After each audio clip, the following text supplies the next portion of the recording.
Welcome back to Invest Global. Hope everyone's doing well. Today we're going to be discussing making money in the crypto market, specifically with trading Bitcoin and kind of macro trends. Now, this is really going to be focusing in on retracements. I have a full playlist called Global TA, Global Technical Analysis, that basically is a free course. I saw so many people out there charging thousands of dollars for information that I think should be distributed. I think it's incredible with trading that anyone around the world, especially with the innovations you have with blockchain, can set up a decentralized finance wallet, set up a Web3 wallet, go on a decentralized exchange and trade.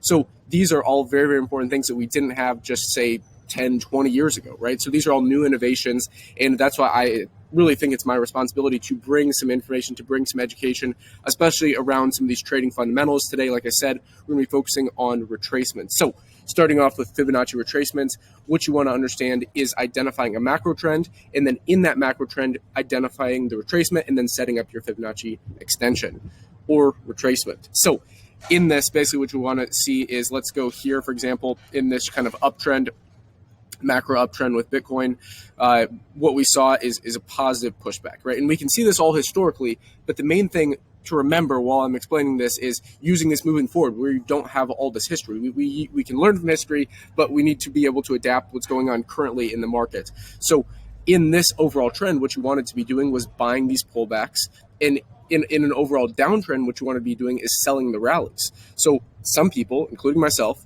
think it's possible. It's always a matter of probabilities. It's never certainties with the markets, that we are basically seeing a waterfall pattern. Now, I do think we could see a nice amount of speculation. We might even continue the bull run. It could happen.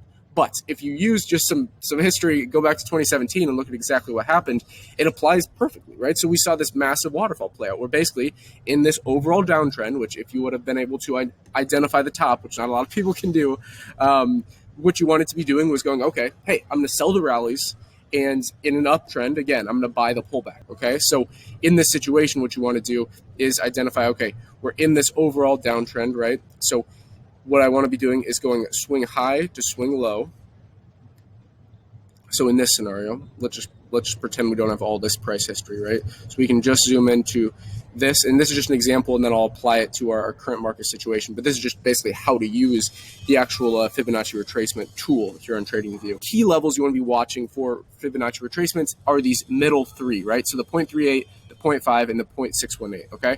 So right here, what you would want to say is this would be your overall short position, right? So what you would do is you'd identify this in the downtrend.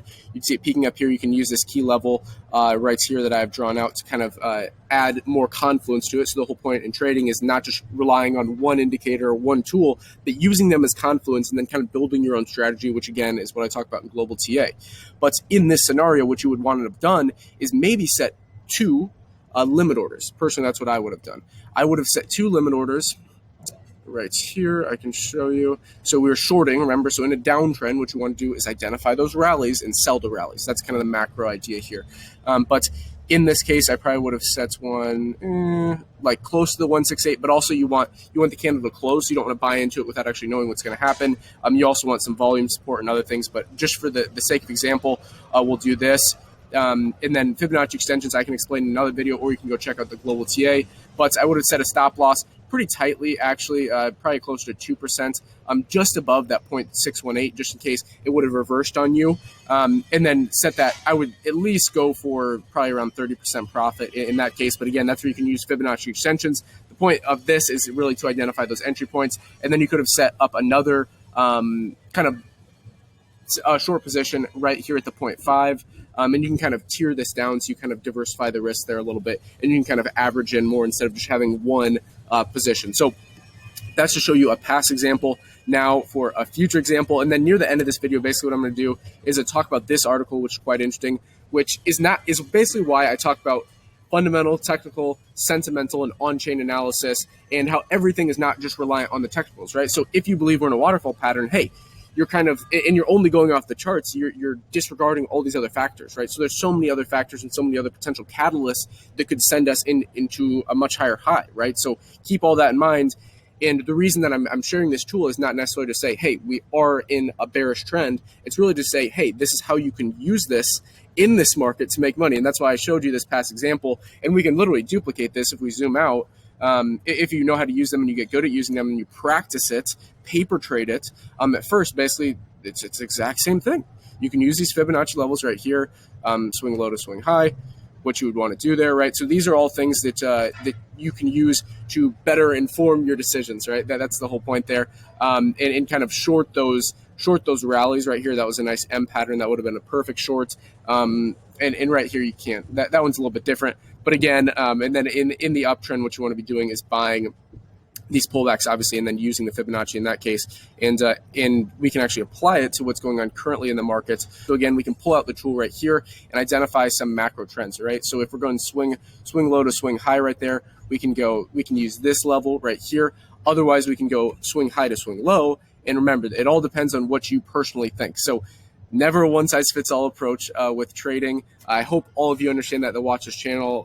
One of the things I talk about the most is kind of this black and white way of thinking that most people are kind of stuck in, and zooming out from that and really having that bird's eye view approach and going, okay, both scenarios can play out. Again, it's all a matter of probabilities. How do I prepare myself for both scenarios and maybe go, hey, I'm going to build myself a thesis. I talk about this in the Global Investment Framework video.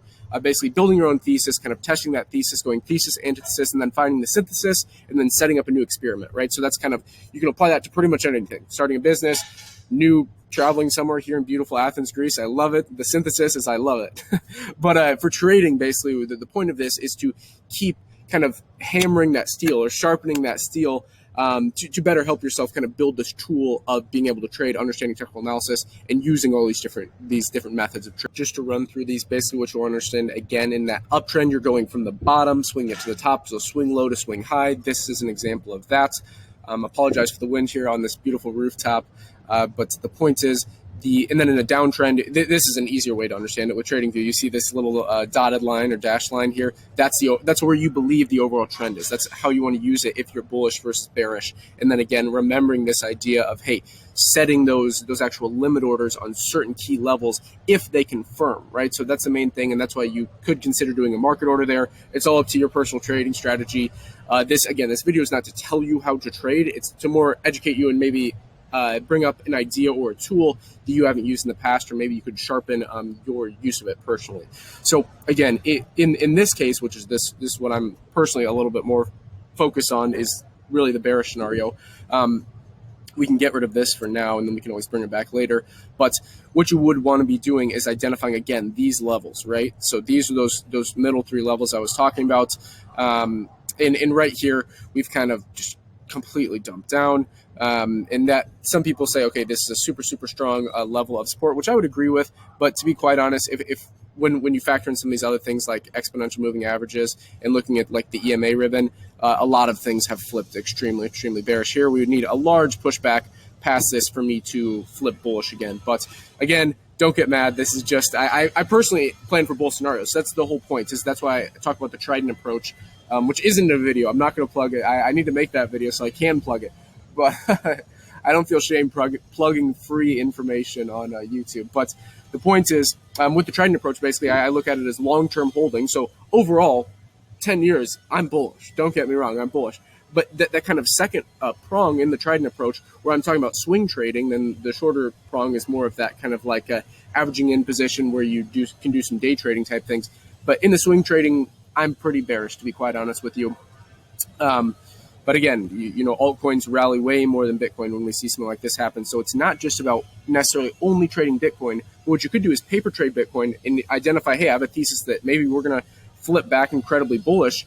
That's where you could actually get into some of those altcoins, and that's where the majority of the gains are made, in my personal opinion. So if we're looking for some key levels to set up a little short position, what we can really do is identify these, right? And again, what you want is the candle to actually close. And ideally, what you would find in this situation, you could pull out some other tools like the Bollinger Bands, go on some smaller time frames to really identify that perfect entry point. But really what you could do is identify a bullish or a bearish engulfing candle, again, depending on what way you're going. In this case, we want a bearish engulfing candle, a smaller green candle followed by a bigger red candle. Okay, that kind of flips the trend a bit more bearish, and it all depends on your time frame. Like if you're going, oh, a bearish engulfing candle on the 5-minute time frame, that's not that big of a deal unless you're short-term trading. Swing trading, this is more important where you're looking on things like the 4-hour time frame, the daily time frame. Again, all depends what you're optimizing for.